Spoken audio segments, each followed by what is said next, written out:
suis volontaire en service civique au sein de Dispo. Et aujourd'hui, on a organisé une journée d'immersion des terminales des établissements partenaires du programme à Sciences Po. Donc c'est une occasion pour eux déjà de venir, de se rendre dans un lieu universitaire, de découvrir la vie universitaire, de rencontrer leurs tuteurs, qui sont des élèves de Sciences Po, et donc d'appréhender un petit peu le milieu universitaire qui les attend pour l'année prochaine. Donc voilà, on a un échange à trois comme ça entre tuteurs, élèves et professeurs. J'espère que vous trouverez à travers cette petite visite une motivation supplémentaire dans la préparation de ce concours et puis aussi, j'allais dire, dans la préparation de votre avenir universitaire, puisque comme vous le savez, ce programme n'a pas qu'une vocation d'auto-recrutement, mais il a surtout la vocation de vous inciter à croire en vos chances et à ne pas vous poser de barrières, à croire en vos rêves. Je crois que ça, c'est la plus belle des invitations qu'on puisse vous faire.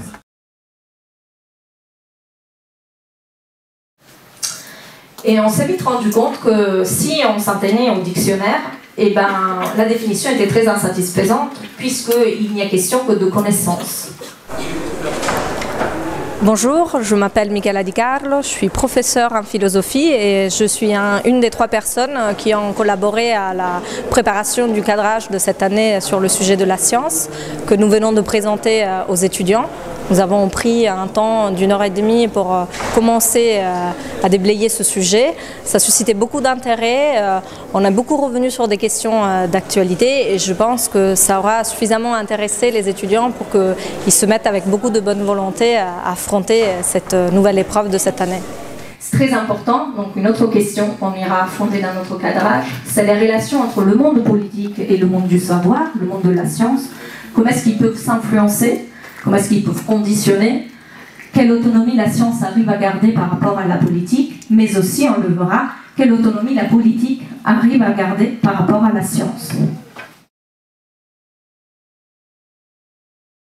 Je suis Rafi Kounas, je suis étudiant en 4e année à l'Institut d'études politiques de Toulouse.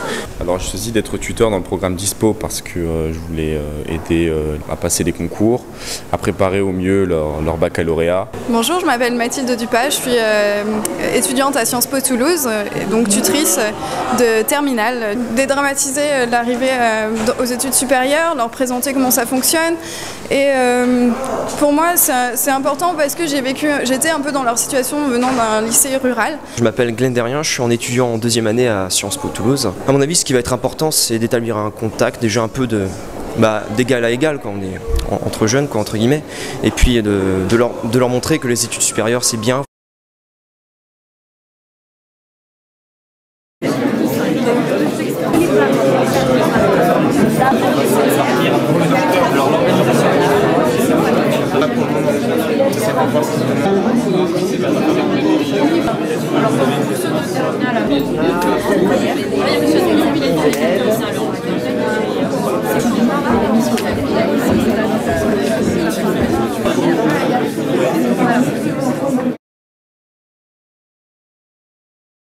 Là, ça touchait vraiment à plusieurs domaines. C'était un cours qui était à la fois philosophique, historique et voire même économique. Donc vraiment, ça change et on sent quand même une différence de niveau entre le lycée et un cours type Sciences Po, quoi.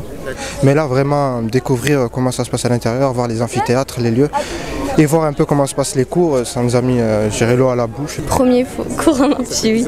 C'est assez impressionnant, oui. C'est un autre rythme. Je pense qu'il faudra qu'on comprenne et ça devrait bien se passer normalement, j'espère.